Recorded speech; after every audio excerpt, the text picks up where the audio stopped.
Start off with a little book review. In today's book I just recently finished. It took me a while to finish, but here it is. Frederick Douglass, Prophet of Freedom. Overall, I give the book a solid B, maybe a B minus. It's a good book. It's very informative. It's a good insight into his entire life.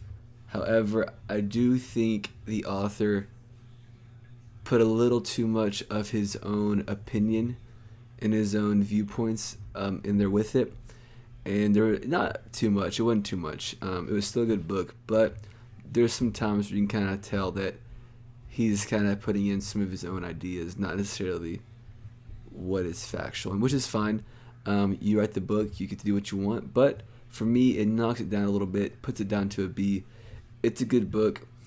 It does a good job of showing the conflict that Douglass dealt with throughout his life, both as a young man into his older years, and his dealing with life, family, as well as his public figure, his public persona, and the amazing work that he did to help free slaves in slavery and continue on into the post-slavery era. And so, very good book.